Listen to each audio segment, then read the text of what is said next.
Hey, good morning, Eastern Oregon, and welcome to this December 9th version of AM Live on EOA.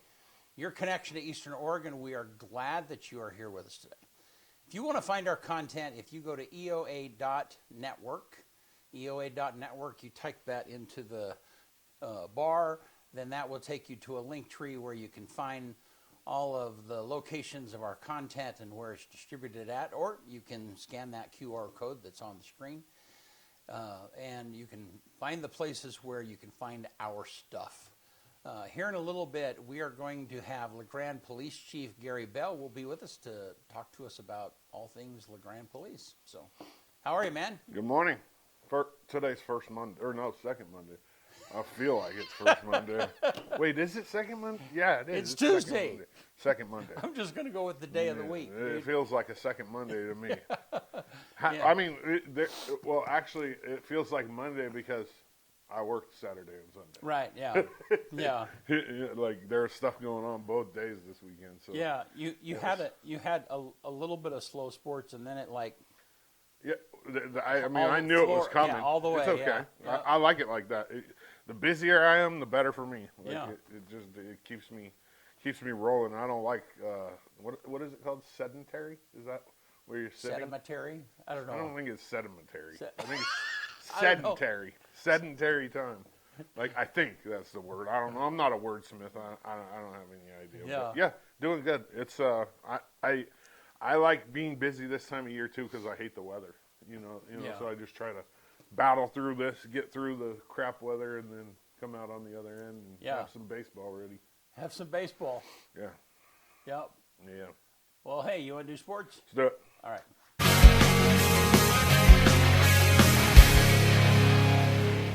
AM Sports Report brought to you by Northwest Furniture and Mattress. Make your home the heart of the holidays. Discover lasting comfort and timeless design at Northwest Furniture and Mattress. Big Red rocking chair on Elm, off Adams in LeGrand. EOU volleyball's Cinderella season came to an end last night in the semifinals of the national tournament in Sioux City. They lost to Indiana Wesleyan in 5 sets. It was a great match. Indiana Wesleyan's the team that put them out in the semifinals 2 years ago. That's 3 trips to the semis in the last 4 years for this Mountie softball team. And another just amazing season for Khaki and the ladies. I'm gonna go out on a limb and say that we're gonna definitely have 2 All-Americans on this team in Kiana Mack and Kira Vaughn. And I wouldn't be surprised if Brooke Womack snuck in there too as an All-American, because she had one heck of a season this year and was named to the AVCA All-Region team, and then went and had, a huge tournament. So we'll see as those awards come out. EOU men's and women's basketball won all 4 of their games this weekend. They played, the men played LCSC, and so did the women, on Friday, and then Walla Walla on Saturday.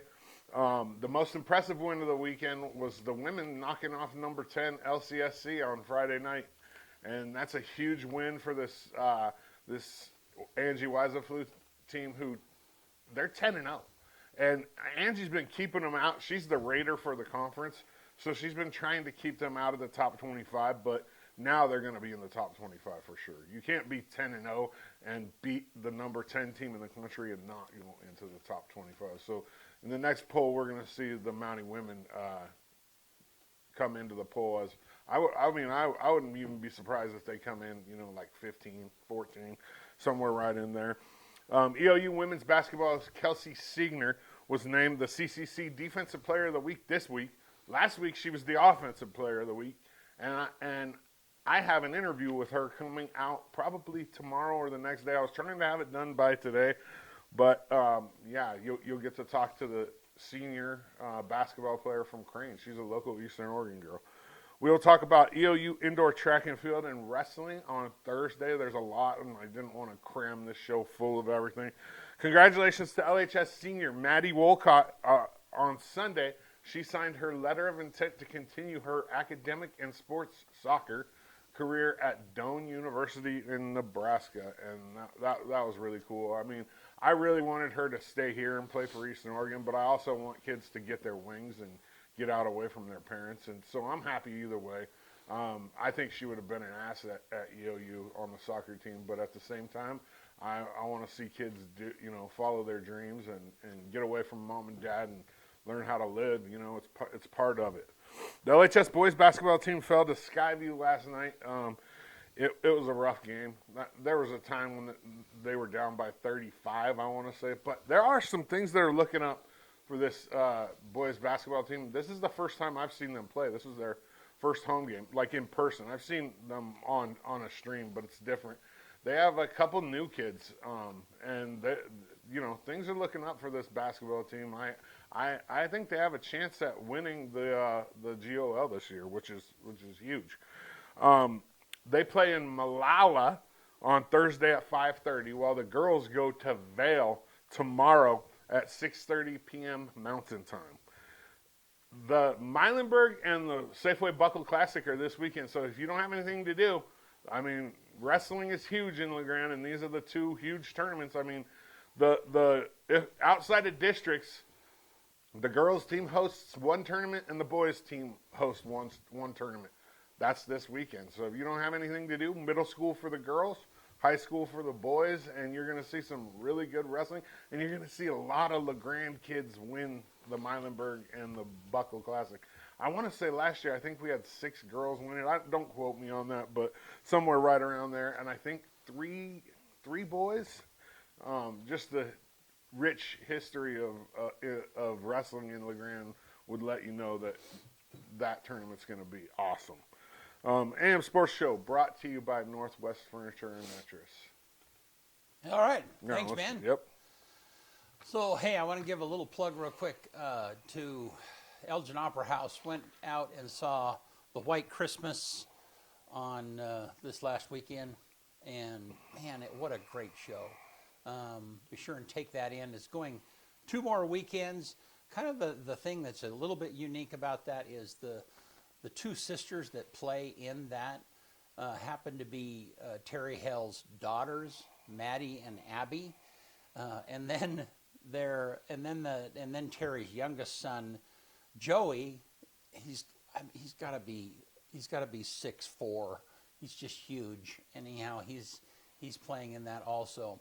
But so it's kind of cool because this is all of Terry, and if you don't know Terry Hell is the one who kind of re-energized the Elgin Opera House probably nearly 20 years ago now, and has kind of built that program over a period of time. And a lot of that has been, his kids have been a part of that show over and over.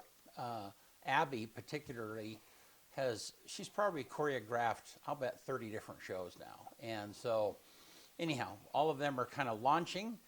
But the show, so that's unique.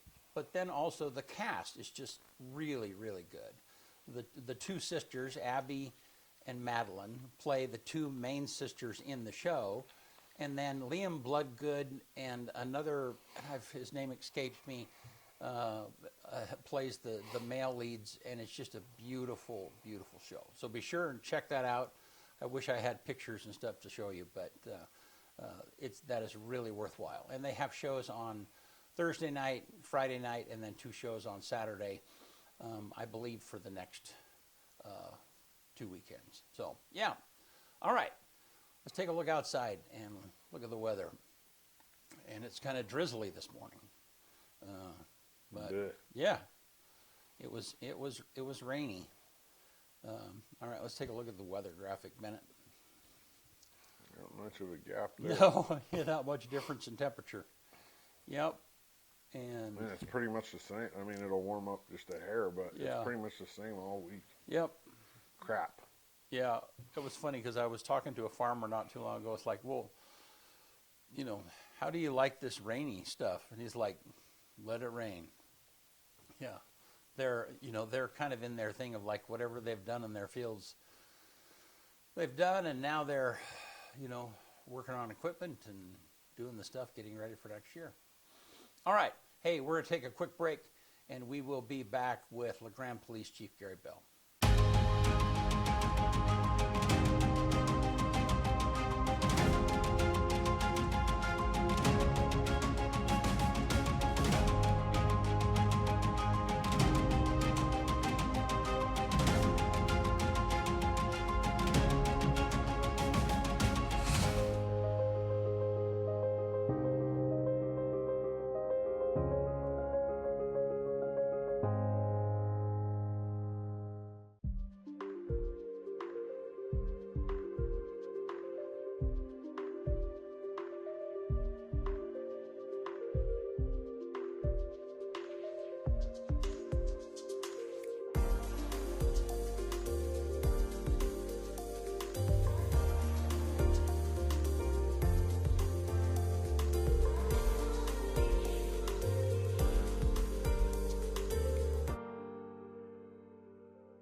Chief Gary Bell.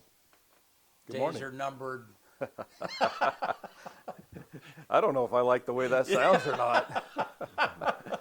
Yeah. That's right. Short timer for sure. That's right. Yeah. So you're retiring at the end of March, and That's right. and kind of preparing for that. And, Yeah. The other day somebody asked me, but which March? But which March? And Yeah. I said, the very next one. Yeah. The very next one. Yeah. That's right. Yeah. Yeah. And Bittersweet though. yeah. And offline, we were talking about how the law enforcement community has had some pretty heavy days and recently, and it's been like, okay, yeah, this. I'm sure there have been times that'd be like, okay, I'm not going to miss these kind of days. Yeah. You know, that's the world we're, public Yeah. safety. Yeah. You know, that's it, if it weren't for those days, Right.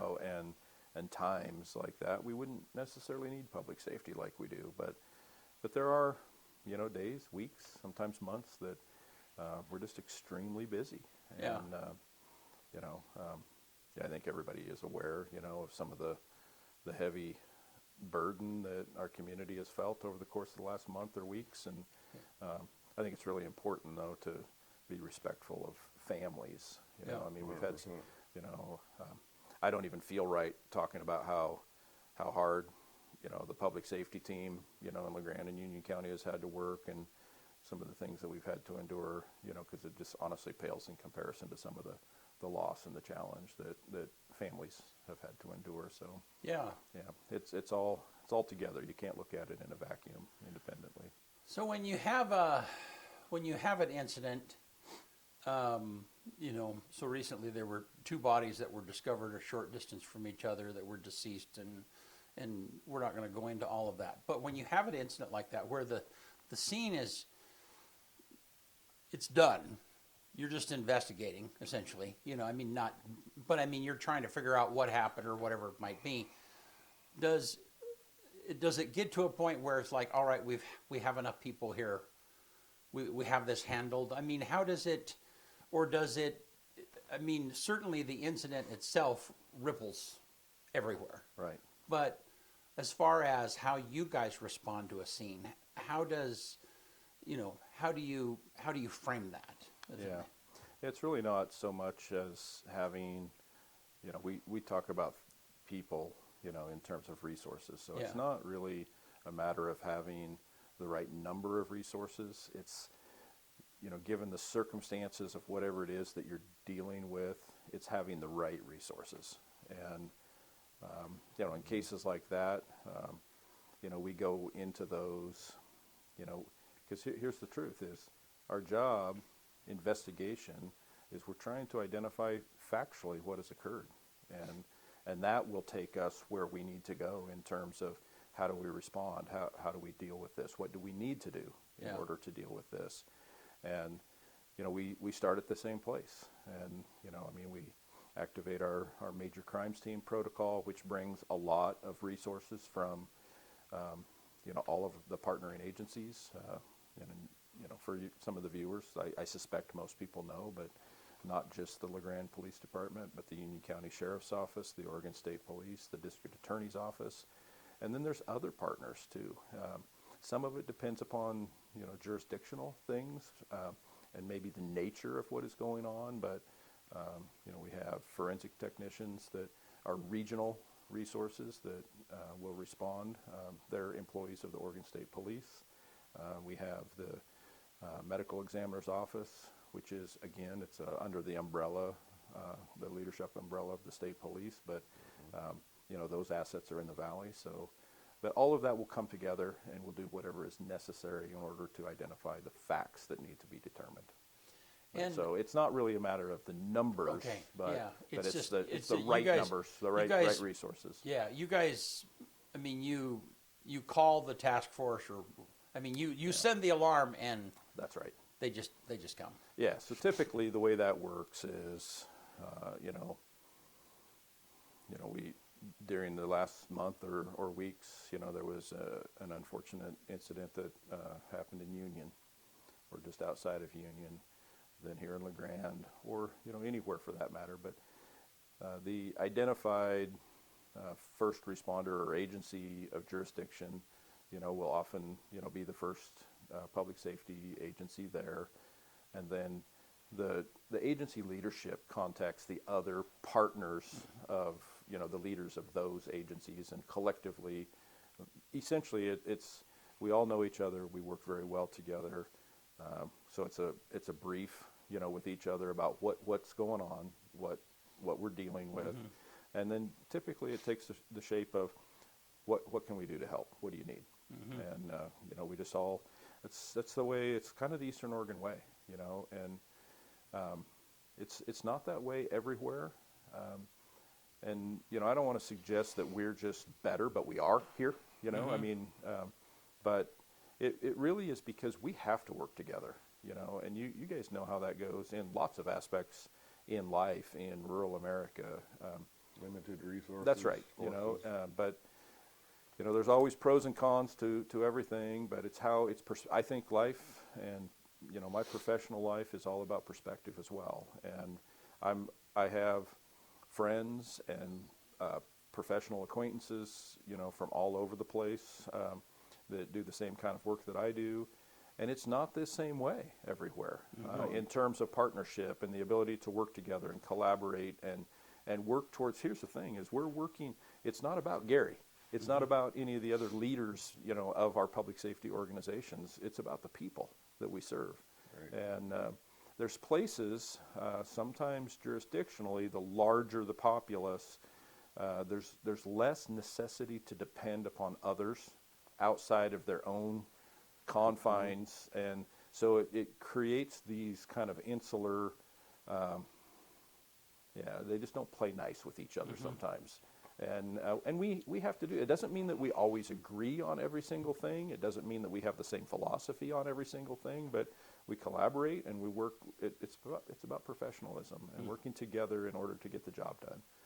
And we really, our police services, our fire services, our EMS service, we all have to do that in Eastern Oregon, because none of us can do it as well as we need to do it by ourselves.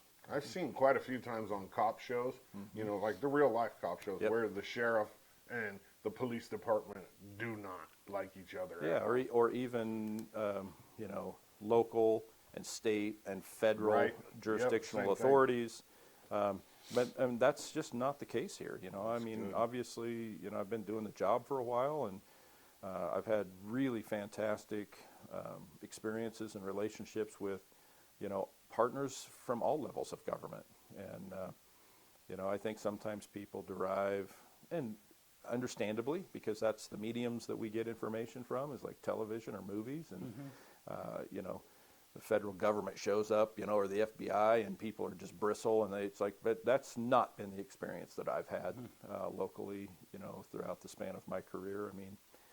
Some fantastic, brilliant people, and they have a lot of resources and are very helpful. So, and we honestly will utilize assistance and support from some of our federal partners a lot more frequently than what people might realize.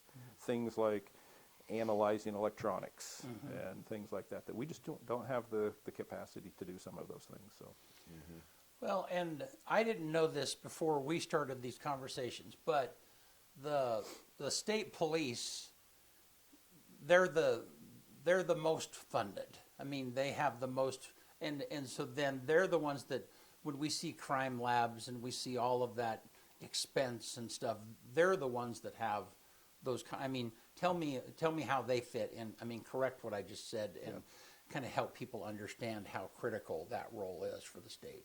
Yeah. So, most of that is identified by law in Oregon, and and some of it's OAR, but that the state police will provide a particular function, and so that's where foundationally, it's set up our system where the state provides a state medical examiner and all of the resources that some states will have a coroner and other, but not in the state of Oregon. We have a medical examiner system, but the forensic labs, to analyze fingerprints and DNA, test and analyze drugs, crime scene processing.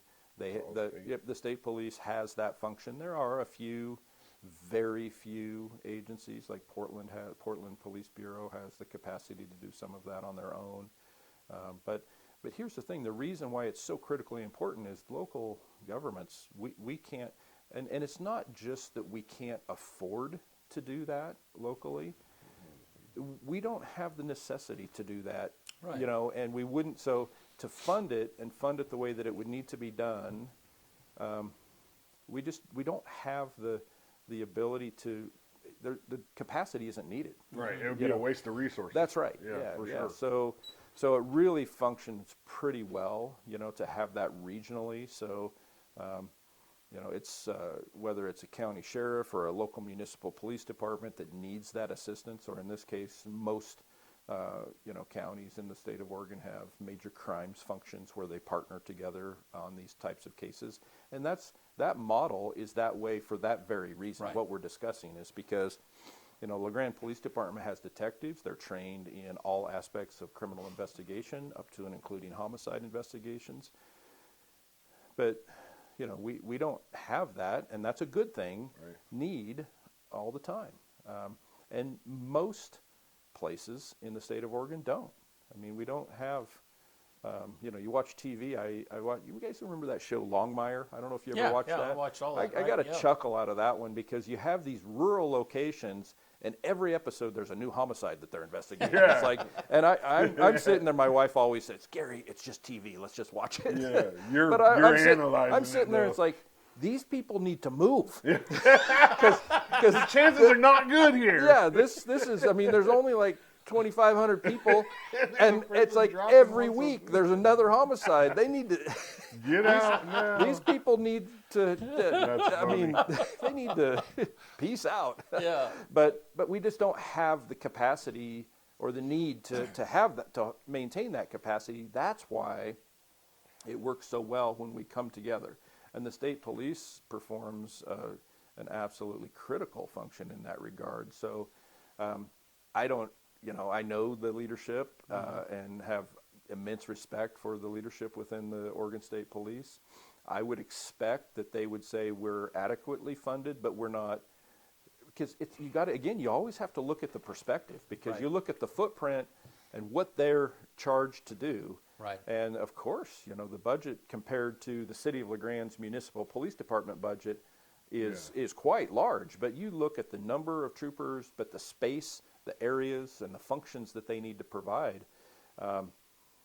I think that we could probably use more state troopers and more capacity there. But given it's like everything else, it's about perspective, and given the resources that they have, I think they do a pretty darn phenomenal job. And when we call upon them, the beauty of what they have at their capacity, which benefits all of us, because the people that live in LeGrand or in Union County, they're also paying state taxes. Right. Right. Yeah. So those state troopers and all of that capacity is at their disposal as well. And the state police can adjust resources and move things to where they need to be in order to help take care of whatever needs to be addressed, and then they can move them back. Yeah. And so it's a good system, and it works well. Well, and I just didn't. I mean,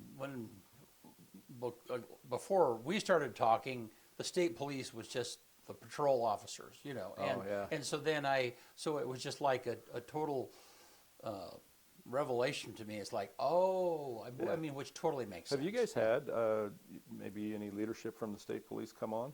No, but we need to. Not to throw anybody out there, but I know have, a few guys that it would be interesting. No, and I have a great relationship. I mean, I know personally his name escapes me right now, but the guy that's out here, he's a young dude. Yeah, Captain Connor. Yeah, Captain Dan Connor is now the region commander for the state police, and he's a brilliant individual. He's a wonderful leader, and he would be.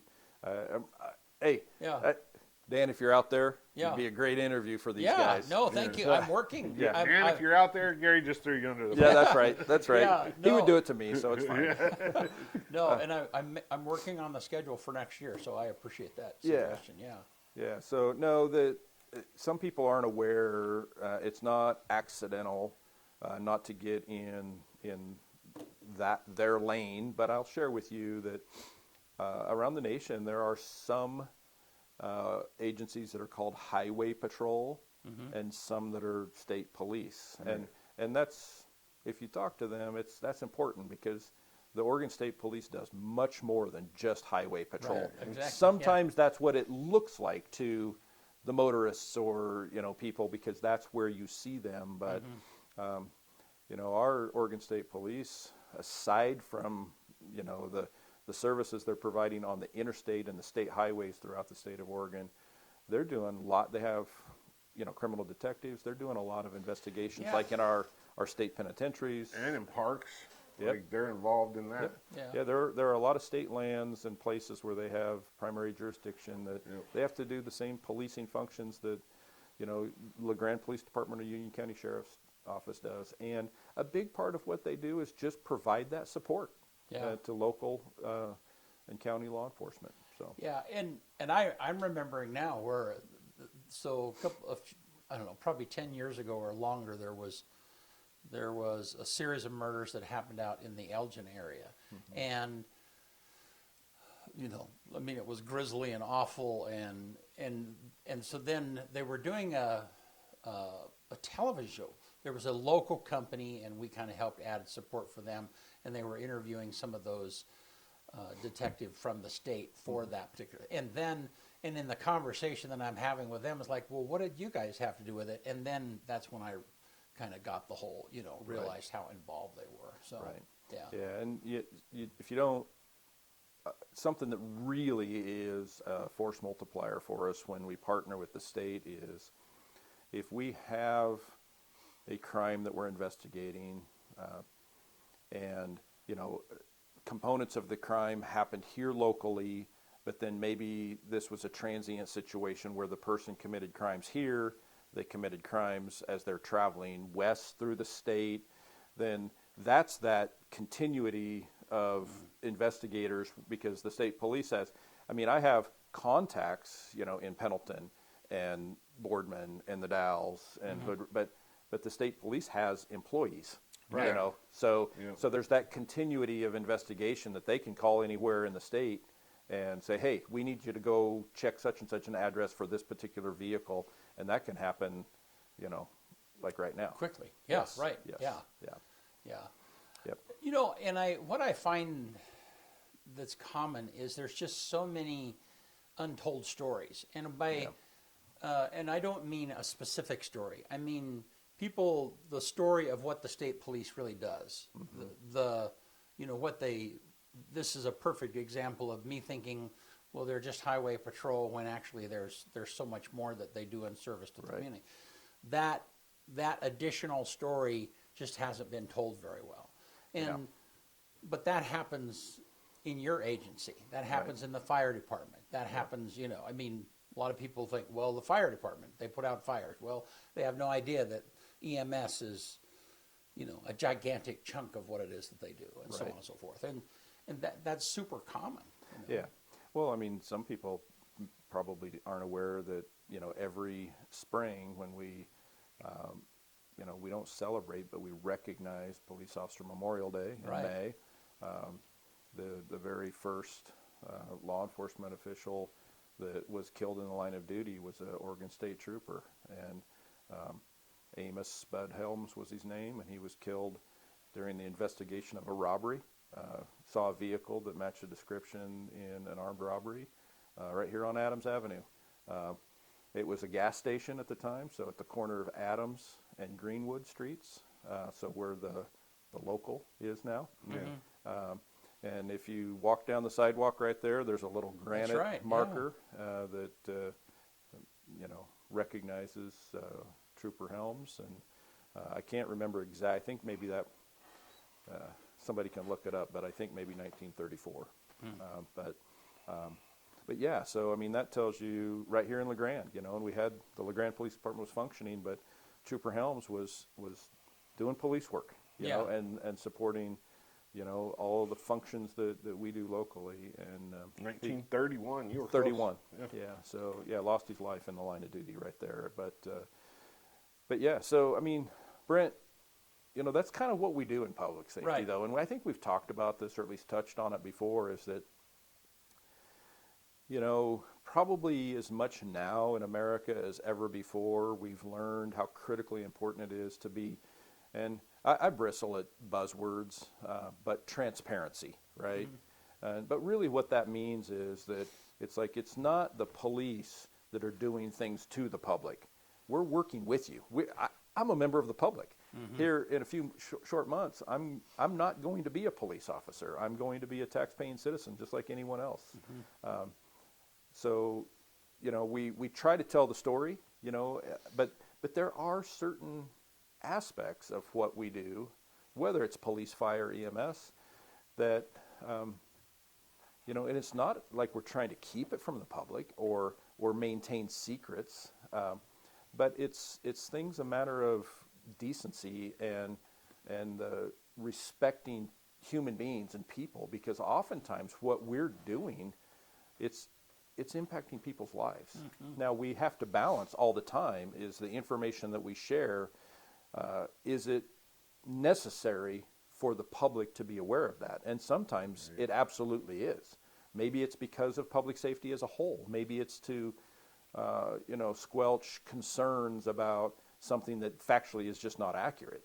But we also oftentimes have to balance, like, hey, a family or some people, maybe a particular victim, has been really impacted by whatever we've been working on. So we're not trying to unnecessarily harm them any more than they already have been harmed. Right. So it's just a matter of, there's so much packed into it when I say doing the work professionally.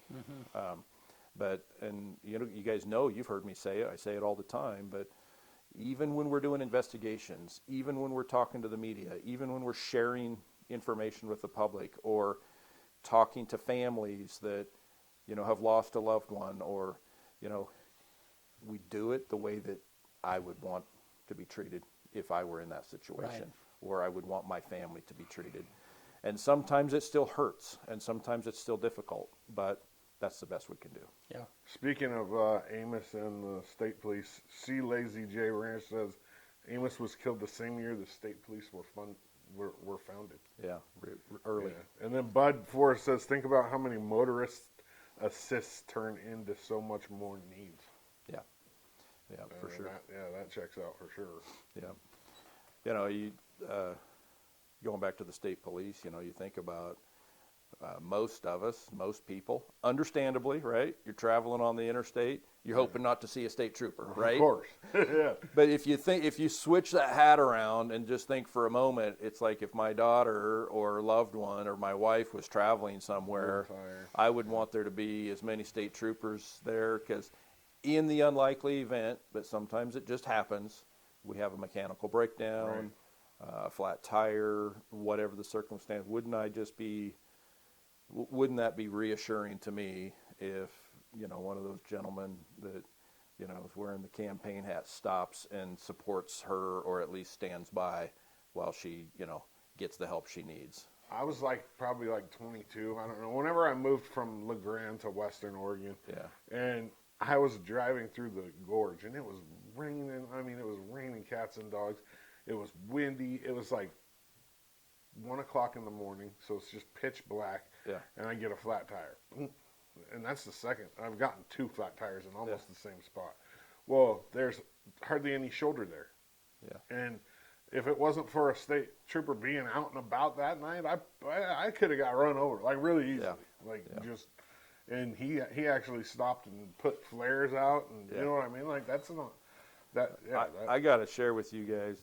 I don't know if this has happened to you, but there has been more than one time in my life, while I was a police officer, my wife and I will be traveling somewhere, and somebody, invariably will just blow my doors off, or they're driving crazy or whatever. Yeah. And my wife is usually saying, "It's okay, Gary, you're not working right now." Right. And it's like, and she's always right. But then, a mile, 2, 3 miles down the road, I see some police lights, and yep, they got them. Yeah, and it's like a fist bump, because it's like, good job, guys. Yeah. Just doesn't happen often enough. Yeah, I recollect when, I didn't know any cops when I was young personally. And so then, I mean, probably until I was 30 years old, I had a total different opinion of law enforcement because, you know, the only thing I knew of them is that they gave me tickets, you know, and there were times, and there were some hard lessons for me along the way, you know, because I was young and poor and it was affecting my pocketbook, and finally it changed my driving habits and so on and so forth. But the mental shift that I had inside of me from there until now, it was just, I only saw one side of what them, and now I know, you know, I mean, because I know cops and I know you and your others, like, you know, them giving tickets is the least favorite thing. Nobody loves that. I mean, no. they would much rather be doing things that are more interesting or stimulating or whatever, you know, and they look for opportunities to help people, and, you know, but that mental shift that I've had over the years, I know that there's a lot of people that they're still in that beginning stage where I was for a long time. They just don't understand cops. Right. And I do think that, you know, I mean, American law enforcement, it's like a lot of things. I mean, we continue to evolve and we continue to learn and try to improve and move the needle, you know, in terms of professionalism. And I too can remember when I was young, and oftentimes it was just, and there's a time for this, of course, and there has to be, because, you know, people that police officers have contact with, sometimes that police officer has to determine their demeanor based upon that individual. But you can also, you know, when it's not always necessary to be that gruff, you know, just, you know, black and white, you know, because I think people oftentimes respond, and I think we learn this at the local level, nationwide again, a little bit quicker and maybe more so than at the state or the federal level, because we have so much contact with the public that we serve. But it's just that treat people the right way. It just, because here's the thing, even if I have to write you a ticket, because it's like, you know, Brent, I see you speeding every day, and, you know, maybe I've stopped and talked to you before about this, and that didn't change anything. So really the litmus and how I apply officer discretion would be, clearly the warning or the talking to hasn't worked before, or even my presence. So looks like it's the taser. We're gonna, looks like we're gonna write you a ticket so that you can go talk to the judge, and he can speak with you, and maybe even assess you a monetary fine, and maybe that will change your driving behavior.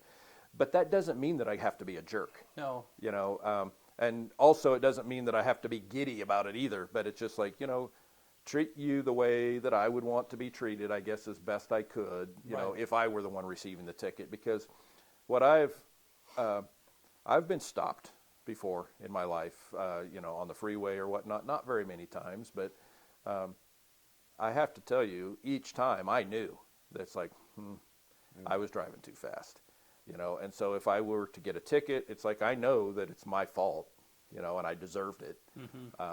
But I also know it's not going to be made better by me being a jerk, you know. But I also, even though I know what I know and have the life experience and the training that I have, I also don't respond very well if this trooper or this officer is a jerk. You know, it's like, come on, we're human beings, you know. But anyway, that's kind of the way that we do things. Well, and I've been super fortunate that I've never had an officer be a jerk to me. It's always been on me, especially when I was young. I mean, I got, you know, I got caught with my hand in the cookie jar, and I'm in trouble, and so I'm mad at him. You know, it's all me. But you know, I guess I kind of thought that the motivation of cops was, you know, and there are some cops, and you sense it everywhere, you know, kind of like have that mall cop mentality. It's like, I have no other authority in my entire life except this position, and I'm going to rub it in your face. You know, and so then that was a presumption that I had. If somebody's in law enforcement, they have a beef and they're trying to, and I've never I've never met anybody who that was really true. Once I knew I have. cops, Yeah. have you? Well- once I met cops and knew them, then I knew that it's like, no, they're in it for a lot of other reasons, Yeah. but it's not just because they're given authority and they want to push it on people. Yeah, I think it's important to, and I mean, this is a big ask. Yeah. And it certainly is not an excuse, but I think it's important that we remember that police officers are not hatched. They're not made in a factory. They're human beings, just like the rest of us. Yeah. And you guys know, I mean, the longer you're around, the more people you're around, you can't help but cross paths with some people that just, you know what, their personality and their character just ain't great. You know, it's just not great.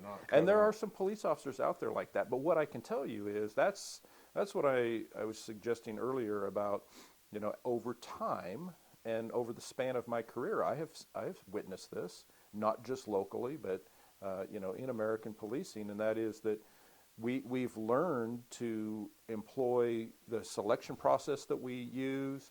The psychological evaluation is a required component of hiring a police officer in the state of Oregon now. The LeGrand Police Department has done that since I had to take a psychological evaluation as part of my selection process in the early 90s. That was a choice that the leadership at the LeGrand Police Department made back then, but within the last 5 or 6 years, the state of Oregon it's a legal requirement that you can't hire a police officer. So those are the kinds of things we're creating these filters, and we're getting wiser about trying to select the right people. For sure. But that's some of the challenge that we've talked about, is that with, you know, some of the social issues that we've experienced and the challenges, we don't have as many people that are interested in going into public safety as we have had historically. And so that makes it even harder for organizations and agencies to ensure that we're hiring the right people. Because you guys have heard, and probably even in your business, it's like good stuff in, good stuff out, right? Mm-hmm. Yeah. We want to hire the right people because we want those foundationally, those people that have good character. They have all of those traits that we know are positive things for a person to be in this role, and then we'll train them and we'll put a bunch of stuff on top of that. But if somebody foundationally is not a good person, or their character is flawed, or they have a bunch of negative traits, that culminates oftentimes into misconduct, or maybe just treating people the wrong way. And so we don't want that. But you know, we need good people to want to serve the community in public safety roles. For sure. Yeah. So we're hiring. So you know, if you guys know somebody, send them our way. Yeah. So There's lots of stuff going on. You know, I mean, you oftentimes ask me what's going on Yeah. with PD. So training. You know, we have a new police officer at the police academy now. We have somebody here in training we call it FTEP, and it's nothing like the military, but we do have some acronyms: Field Training and Evaluation Program.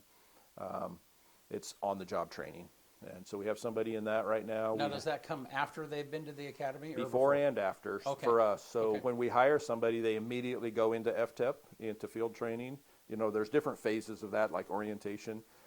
Typically, within the first month to 2 months, they're going to the police academy, 16 weeks, so 4 months. We have one police academy in the state of Oregon. Some states, the police academy is more like a trade school. There's like the state of Texas, as an example, a whole bunch of police academies. So there's places in America where you can put yourself through a police academy and then go try to get hired. Okay. The state of Oregon is not that way. You cannot enter the police academy unless you're hired and employed by one of the law enforcement agencies in the state. All police officers go to the same. Now, some agencies have additional. The state police has another academy aside from the basic, but even troopers go through the same police academy that anybody else goes through. In Salem. Used in to Salem. be in Monmouth. Yep. Used to be on the campus of Western Oregon State College, Yep. and we now have our own campus. You know, they're on the east side of Salem. Yep. It's a wonderful facility, but as surprising as it is, I mean, we're busting at the seams down there. You know, space and wise, but training is it's better than when I went to the Now, basic police academy. when you have the first bit before they go, is that kind of a little bit of like, this is what real life is? Are you want to make sure that you kind of know what you're getting into? Is a little bit of experience before you invest all of that sure. training? So, like I said, we that very first phase, we call it orientation because it's a lot of exposure to how we do things, right? Well, I mean, not too long before I started, it was very common in police agencies where you get hired, they put a uniform on you, give you your gun and your bullet, your bullets. Here's the keys to the car, and go forth and do well. Yeah. That's what they did. Yeah. I mean, and I'm not saying that with any kind of measure of disrespect. It's like it's no different than a lot of industry. I mean, that's we've learned though, right? And that's not the way it is anymore. Yeah. Probably not a great idea. We don't even put the person in a police uniform. I mean, we put them in a uniform, but it doesn't look like the one that the officers are wearing. Right. They're not armed with a gun because they haven't even had any training. They don't even know what the laws and the case law associated with the use of force is. So, I mean, it's not fair to them. It's not fair to the public. We want to make sure that they're adequately trained and prepared and set up for success before we put them in those situations. But that orientation, so they learn about our policies, it's just getting familiar with the work environment. They go to the police academy and there's classroom, but lots of hands-on training. So lots of scenarios. So they come back to us, and then they go back into FTEP, and we hone that. And it's not that it's like that we do it differently, but we do have, like, how do you do reports here? As silly as it sounds, sometimes it's just learning the geography of the community. Because when a police officer gets a call for service at whatever address, I can remember when, I lived here, right? But when I got the job, all those years ago, they would say, what address? It's like, tell me where you want to go. I can take you. I can take you to the high school. I can take you to the hospital. Right. But it's like, I have no clue what the address is. And you didn't have a phone. You didn't have a cell phone. And some people may not know it. I mean, your Domino's delivery person probably does and things like that. But some people don't realize that there is a rhyme and a reason to the way the streets are laid out and the way the numbering system works. So our police officers learn that, which end of town do, the numbers, some people don't realize this, but the house numbers are smaller in the south and get bigger as you travel north, and are smaller in the west and get bigger as you travel east. But the officers learn which 100 blocks, like main arterial streets, like Washington separates, 100 blocks. And so they know those things, and when they get into a neighborhood, they know which side of the street is the odd numbers and which side of the street is the even numbers. Yeah. And yes, you're right. There's technology that's available now that we didn't have 3 decades ago when I started. But oftentimes when it comes to an emergency call for service, we don't have the time to pull over and, Google, so, the officers do learn that. They're pretty darn good navigators. And it's not just knowing where that address is, but what is the most efficient path from point A to point B to get there to avoid potential obstacles like a train, things like that. So that's part of the training. But we have 2 dispatchers at Telecommunications Academy, same location, it's a different academy, and it's only 3 weeks, so it's not quite as long as the police academy. But so what openings do you have now? We have 1 dispatch position that we have a candidate in the final selection process, and we have 2 police officer positions that we have some candidates that are also in the background phase of the selection process. So, yeah. Wow. No, that's super interesting about the address. So then when you hear an address, you might not know exactly where it is, but you know what part of town you got to be in right now. That's right. Yeah. You learn now. The dispatchers, and this is the same way whether it's police, fire, or EMS. If it's a known location, they'll give you the street address and say Central Elementary School. So it's like, well, okay, we all know where that's at. We don't need to even concern ourselves with the numbers, right? But you know, if you say, we all know, I mean, you think about Grand Ronde Hospital and all the different facilities and clinics and buildings that they have. So you can't just say such and such an address, Grand Ronde Hospital. Well, you know, even the Grand Ronde Hospital, it's like, what part of the campus? Right. You know, so they'll give you descriptive information on that. But if it's just a residence, say, you know, 1513, you know, Z Avenue, I mean, we have an idea based upon that 100 block of what arterial that's close to, and I know that's between Spruce and Greenwood, you know, and it's like anything else. The longer you do it, you know, you can stop and get a cream-filled log at Spruce Street on the way by. Well, you used to be able to. I know, you not anymore. They have them at Island City now. Yeah, hey, listen, I don't know if it was intended, but I picked up on that. And yes, your police officers know every single location that they can get donuts in LeGrand. Especially those cream-filled logs, man. Them things are fire. Yeah, they're definitely good stuff. But there's all those nuances that people don't think about. You know, I even remember, you know, before I was in this line of work, you see, it's like you think that all a police officer does is just drive around all day long. And, you know, typically now, especially when you see a LeGrand police officer in a vehicle, a police car, more likely than not, they're going from one call for service to the next call. And so, you know, we work real hard because, albeit the law provides for an exemption for the officers to be able to talk on their phone when they're driving, we don't want our officers to, hey, here's the deal, it's distracting. It's not safe. It's not safe. You know, and even if you can do it, it's still not safe. The facts are that the officers, their attention is divided amongst a whole bunch of stuff already. They're thinking, maybe they're talking on the radio.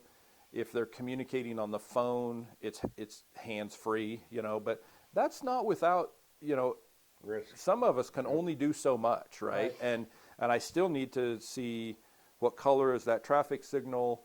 Am I clear to proceed through this intersection? You know, so there's a lot going on with those officers many times. And if they don't wave at you, it's not just because they're not friendly. It's just sometimes they're deep in thought, deep in communication, doing something that we train and talk about, foresighting, you know, which means, have you heard that before? No. You know, essentially, you know, they might be going to a call for service. Say it's a domestic violence in progress call for service at a particular address.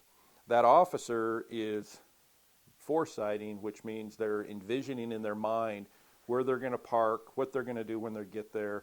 And it's a training technique that basically the premise is, if you have at least mentally walked through a process, sometimes your mind doesn't even know whether or not you really have done that or you just thought through it. And so it's basically just a way of saying that they're preparing themselves, you know, to go to that call for service. Well, and I'm sure that's fairly similar to an athlete. Sports. Kyle. I was just thinking about that. Exactly Visualization. That. You go every you know, you're trained that same thing. Yeah. So let's just say if it's football and you know that you visualize what you're doing when this particular play is called. Yep. You know what tasks and what movements do it, and so mentally it's like that's as if you're actually doing it. Right.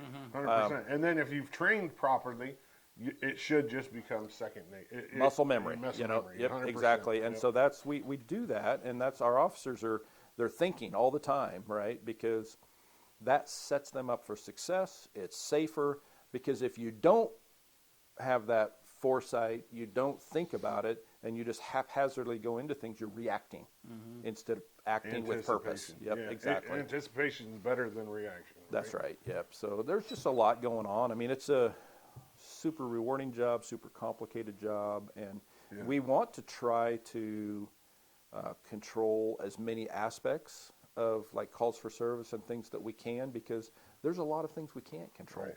And the more that we can control it, and that's where sometimes police officers, certain calls, they will exert what we call a pretty significant amount of command presence, which essentially is just a nice way of saying the police officer shows up and they're going to start telling people what to do. Right. You go stand over there, you know. But that's how they're gaining control, because if they don't and the chaos continues, that could lead to people getting hurt, more injury happening maybe than what's already happening. It could mean that the officer ultimately ends up having to use more force when they wouldn't have to otherwise. So basically the point is, when the police show up, we're trying, whatever the crisis has been, we're trying to put a lid on it so we can sort it out and make it go away, instead of now we're just part of the problem.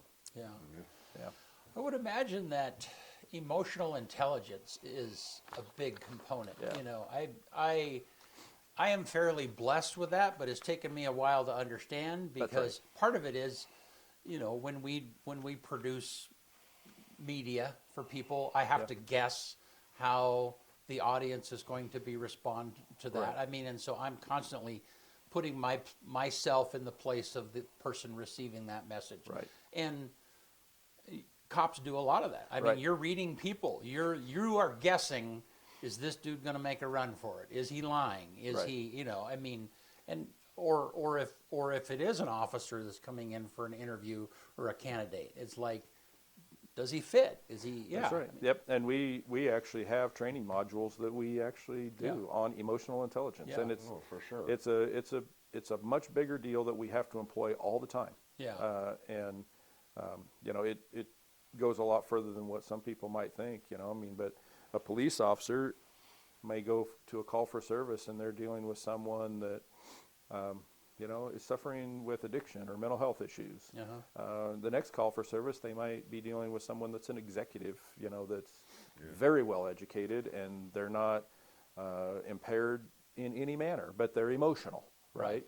And so you can't be the most effective if you employ only one way to communicate or interact with those two different circumstances. I mean, it's all over the place, right? Yeah. In how you might be, and maybe even the same call for service, you have to employ different, you know, mechanisms in order to effectively communicate with people. For sure. Well, and that's even become in de-escalation, which is a big, you know, that's a big thing that's been, you know, I mean, those tactics, I'm sure, I mean, there's a lot to it. Yeah, and it's interesting, you know, I'll talk with the old timers, you know, people that retired years and years ago, and you know, my philosophy is it's a marriage and melding of tactics, techniques, wisdom that we learned in this line of work a very long time ago about the way because there are times to just, it's time that, I mean, it may come across, even the way I'm going to say it, it might come across kind of harsh and a little abrupt, but here's the thing. There's times that we know in this line of work that we have to employ some really heavy-handed techniques in order to just do the job and get it done. Right. And that's the safest way for the people involved. That's the safest way for the community. That means rolling up our sleeves and using whatever force is necessary, and maybe not a whole lot of talking just to get the job done. Because there's some people, they're not going to respond to that. They're not going to respond. It doesn't matter how you're going to talk to them. But then there's other times. It doesn't mean that we have to pull out the big hammer every time we show up. You know, and very seldom, actually. But you have, but there's something in a police officer, I'm sure, that clicks. It's like this. I've negotiated as far as I can. This is only going to go downhill from here. That's right. And it's like I either take control of the situation now, or it's way harder to control 30 seconds from now. Yeah, and our officers have, I mean, they just have, you know, what you think about the character that they have to bring to the table, the ability to do that.